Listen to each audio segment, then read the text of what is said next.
So obviously, Liz Truss is now Prime Minister, and the main thing on everybody's lips at the moment, the thing that everyone's raving about in the media, on social media, within all the discussions about Liz Truss that's happening right now, are all about what she's going to do about the forthcoming energy crisis, right?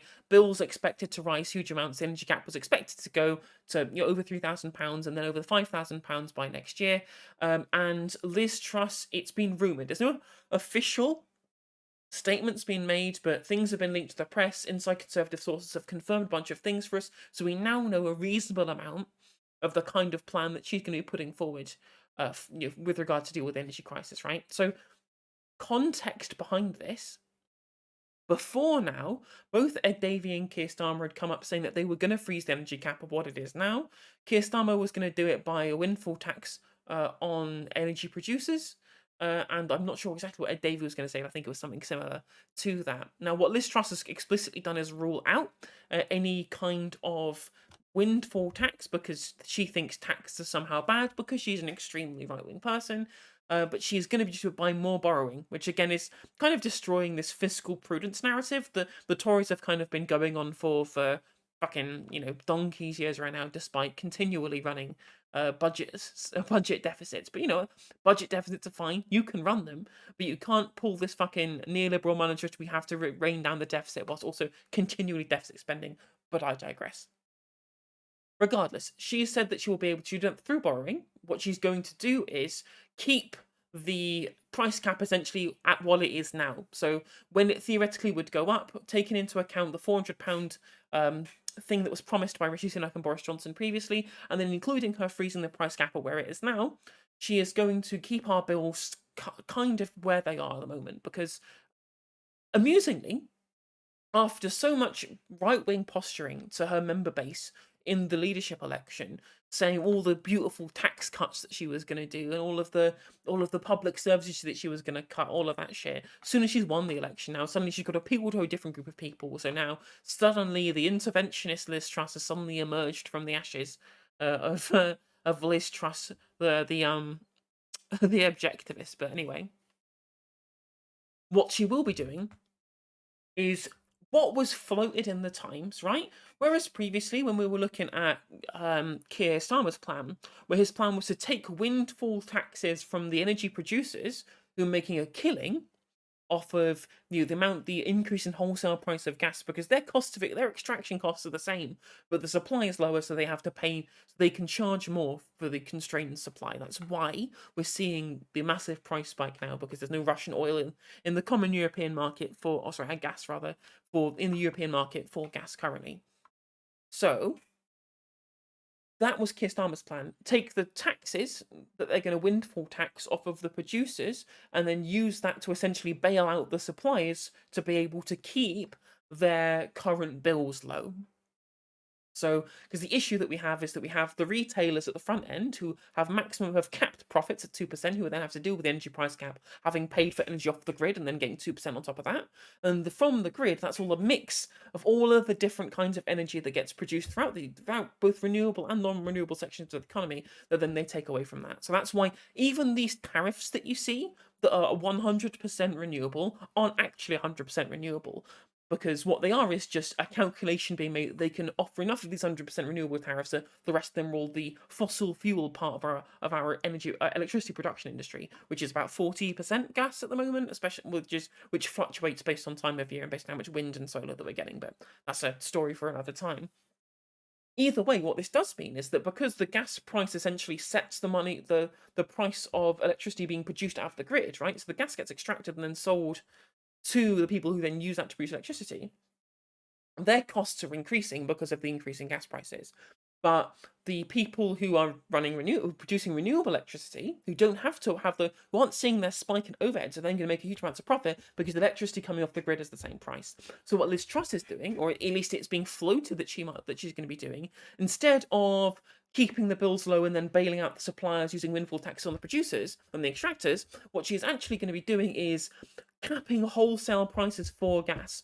So what I'm assuming that is going to mean, again, we don't have the full details just yet. What I'm assuming this is going to mean is that the government, the state, is going to buy the inflated price from the extractors and then sell it at a loss to the energy producers to artificially keep bills low. Rather than having to engage in some kind of tax, she's going to deficit spend on gas to then sell at a loss. So it means that all of the energy producers in the renewable sector aren't going to get this huge windfall profit that we're going to get because of being able to charge the same for electricity as all the people producing from fossil fuels, right? Because it's all coming off the grid. Suddenly that keeps bills artificially low, and this is cheaper for the government. It's worse for the renewable sector, but cheaper for the government rather than just continually, if they were just deficit spending to be able to pay people's energy bills for them, it's kind of cheaper to buy the gas and take the loss there rather than pay for all of the profits for all of the different sectors, which I think I prefer, right? That's a better way of doing it. But that doesn't mean that you just stop the windfall tax, right? These gas extractors are still making these huge profits that the government is now subsidizing by buying the gas and selling on at a loss, assuming this is what happens, right? So they're still making a fucking killing, continually pumping out all of this fucking gas and doing whatever, right? She may even unban fracking to be able to produce even more like shale gas to be able to add to the common market. Why are we not still taxing these people who are still making a killing? The huge profits are coming from the extractors at the start of this process, right? So that's what we should be doing. We should be doing a mixture of the two.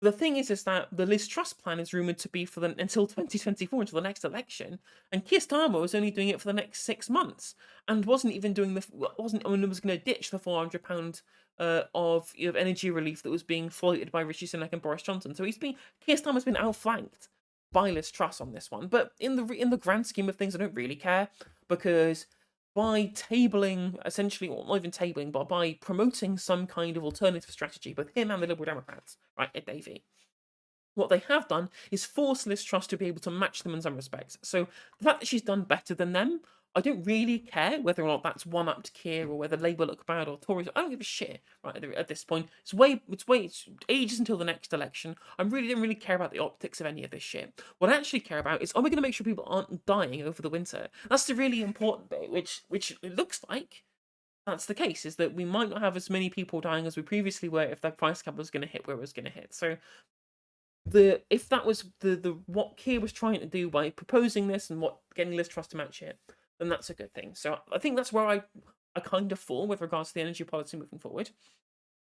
The big issue, though, right, is that there's been this continuous media cycle, right? You've seen it from Dan Wood and Darren Grimes, people in the Telegraph, people in the Times, people all across the right-wing kind of media ecosystem, saying that somehow it's the green revolution, right? It's the push towards green energy and net zero that has caused the issues that we have with the energy crisis, which is just fucking nonsense. There's no evidence for any of this, right? First of all, the only reason, right, that we have seen the increase in gas prices is because of the Russians, right? It's because of the fact that there is no Russian gas coming into the common European market. That's it. Like, we're still gonna, because we're not buying anything from it. We're still gonna buy it from Norway like we always do. We're just gonna have to pay more because the supply is being constrained. And you're saying, well, hang on a minute, Helena. Surely that means that what we really should be doing then is looking at an alternative source, because it is actually the raw materials being used to create the electricity that is causing the increase in prices. And I agree that is absolutely the case. But it's just this continuous lie that's being spotted by the right-wing media, because they're all fucking funded by the petrochemical industry, trying to claim that somehow green policy has been the cause of this. Whereas if we had a fully renewable energy sector, we wouldn't be seeing these price spikes, because we wouldn't be relying on gas to be able to create electricity. It's completely nonsensical to have this to apportion blame onto net zero in the renewable sector. Have there been steps taken that have caused us to have more energy issues? Yes, the reduction of gas storage under David Cameron, that is absolutely to blame, right? Is that a green policy? Not really, right? Him scrapping the gas storage, right? If anything, be able to have some kind of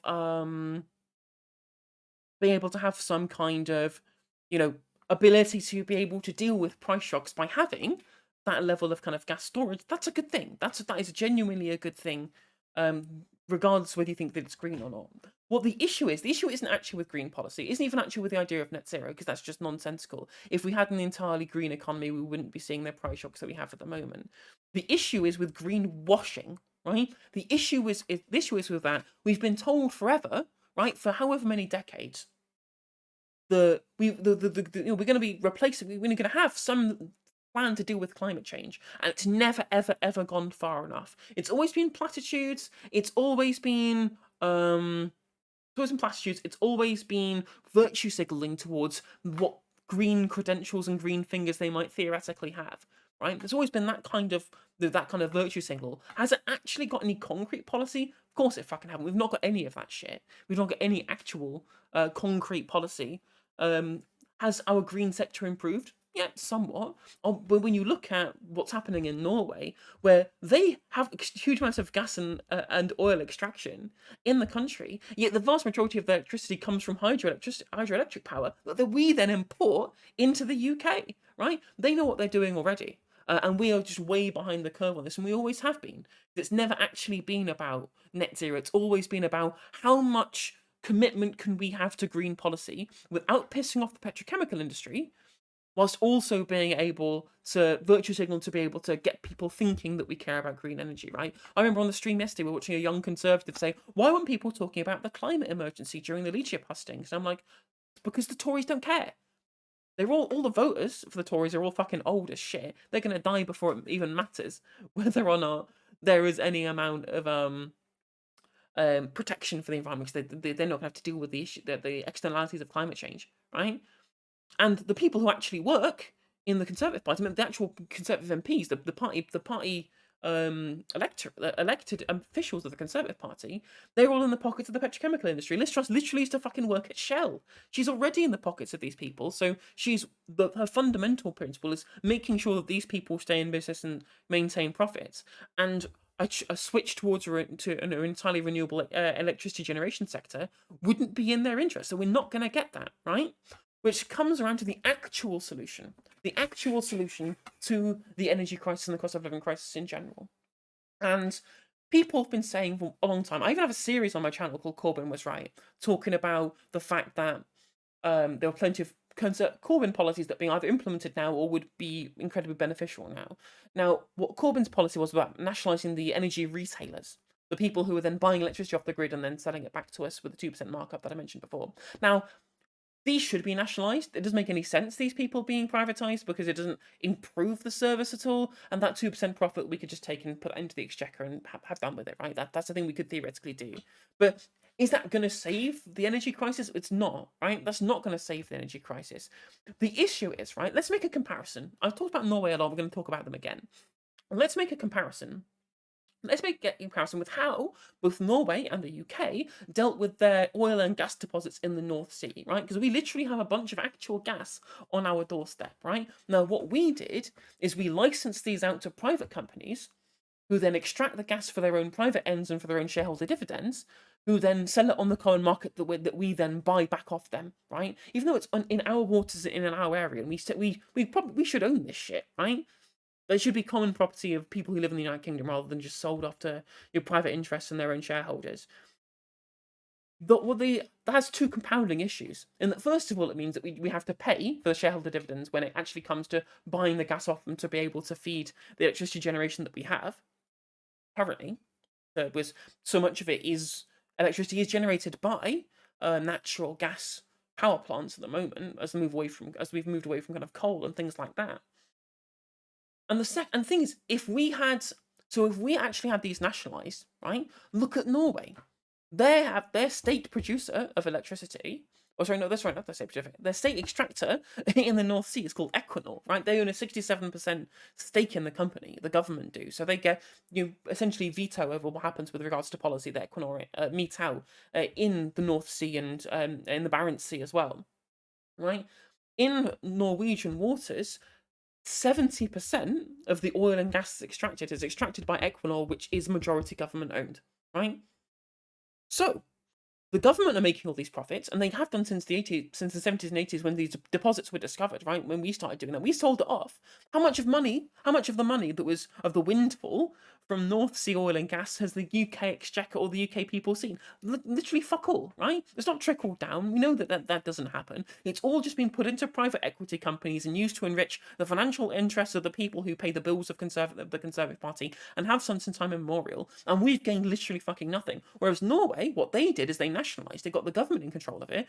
The government reap the dividends and the profits, and they put it into a sovereign wealth fund so that they have the best public services in the world, right? And now the prices have hugely spiked. We are now having to pay, premium prices for the gas that's coming out of our waters, right? The waters that we own. Whereas if we had state control over these gas deposits in the North Sea, we would then not have to pay on the common market because we'd already own it in the first place, and we could sell it at cost to the people who produce the energy. Even if the producers were privatized and the retailers were privatized, if our state owned our gas deposits, we would not be having the issue we have right now. That's just the first reason why we should have state ownership of the gas and the North Sea oil and gas deposits. The second reason is that, remember how I talked previously about greenwashing and that we've only had platitudes because members of our government have essentially cut to the petrochemical industry?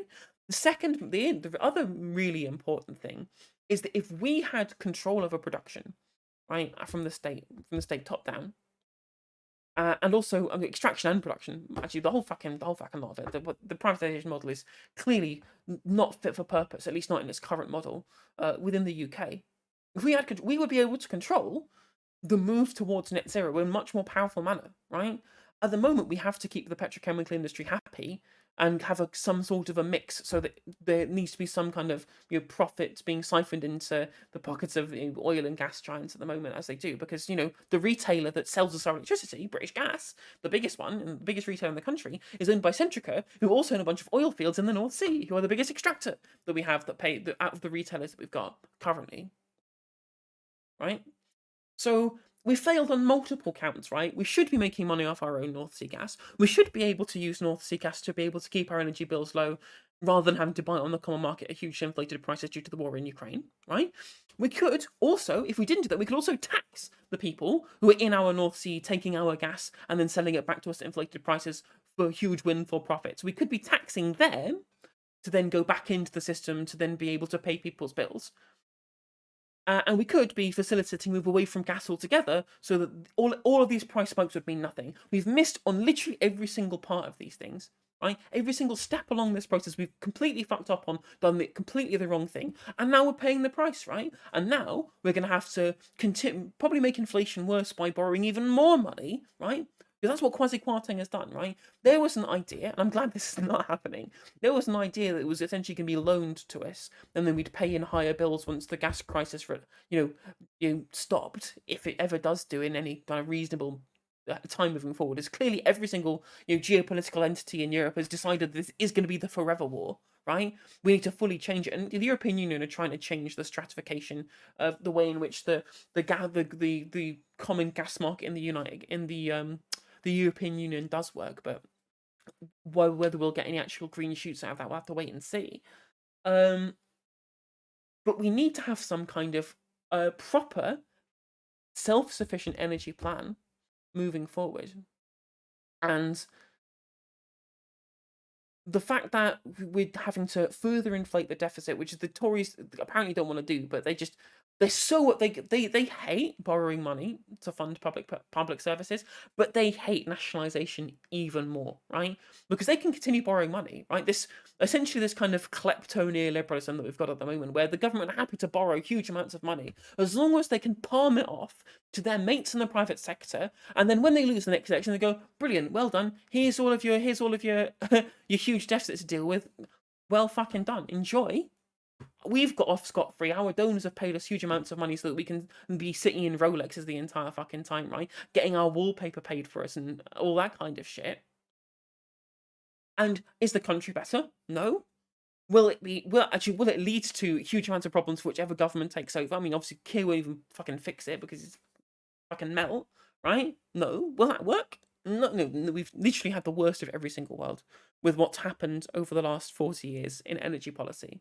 Right? We've failed at every single turn. And I, I hate to say it, but there's very little else that Liz Truss can do at the moment that isn't just copying leftist fiscal policy by engaging in a huge kind of nationalisation program, Mossadegh style. As I said, she should be doing a windfall tax, but it's it's better than nothing. I'm glad that something's being done. I'm glad my bills aren't fucking skyrocketing, although they're on the precipice already as it is. But the fact it's more damning, the situation we're in. It's more damning on consecutive Conservative administrations and on New Labour and on the Thatcher and Major administrations and what they've done over the energy policy to bring us to this point. It's more their fault than it is Boris Johnson and Liz Truss at this point. But the issue is just Liz Truss isn't doing the windfall tax that Labour would do. And that's the real differential that we've got here, because neither of them are going to fucking nationalise anything. But that's my rant about why Liz Truss's plan is not great, but better than nothing.